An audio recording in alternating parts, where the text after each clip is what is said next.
In the last 15 years, the number of people living in hunger and poverty all over the world has been reduced by 50%. Given this kind of progress, we can end hunger and poverty by 2030. The biggest challenge to this goal remains war and political instability. Countries where these conditions exist often have the highest rates of hunger.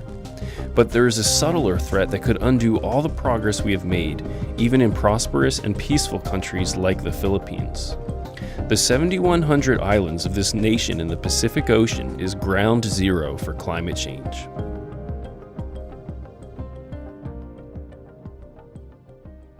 Climate change has really a great impact, most especially in agriculture. For the farmers who rely on the weather, the good weather, the predictability is what is messing up everything for them, We are visited by typhoon every year, maybe around mga 22 typhoons every year. Even without Superstorm Haiyan in 2013, these typhoons cost the Philippines as much as $1.6 billion annually. Among the most impacted are small farmers who grow most of the rice that feed Filipinos. Fortunately, many Asian countries like the Philippines have launched programs to help small farmers adapt to rapidly changing weather patterns. Our program is titled the Philippine Climate Change Adaptation Project.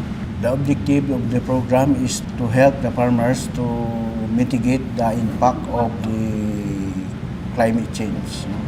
Small farmers work long, back-breaking hours, and despite their best efforts, the rapidly changing weather has reduced their farm yields. In some years, stronger typhoons or hurricanes have wiped out their entire harvests. In others, extended droughts have withered their harvests. Harvest losses often mire them in debt, since small farmers often borrow money to buy seeds and fertilizer. When harvest time comes, when you owe a financier, he will take all what you have in the farm. It's quite disgusting, working and working and working, end up for nothing.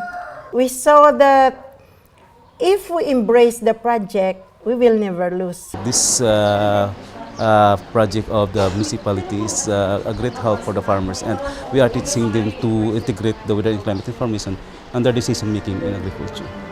Along with teaching small farmers to adapt to climate change, the Philippine government, with the help of international organizations like USAID and World Bank, are also investing in infrastructure and technology.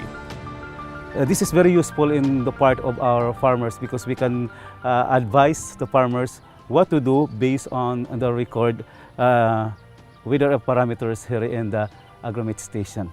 We have the weather forecasting. We learned it through our PhilCap school. So we have to adjust already on seeds, what to plant, short range rice seeds, so that we could harvest it as early as it is, especially during the forecast of El Nino. So we have to switch to other crops. Mercedita, a rice farmer, was an early adopter of diversification, and she is now helping her fellow farmers adapt. The thing is, I see the hard times on the farmers. So I told them, integrate. Because if you don't have money, sell your chicken. If you don't have still money, sell your pigs. You could have it. If you don't have extra, sell your papaya. So you could still have money. So we tried to change our farming system already, not to stick on rice alone. Climate change affects everyone, but it poses a unique threat not only to Mercedita in the Philippines, but also to other small farmers all over the world. Unless they are able to effectively adapt to rapidly changing weather patterns, the resulting reduction in farm yields can disrupt the progress we have made towards ending hunger.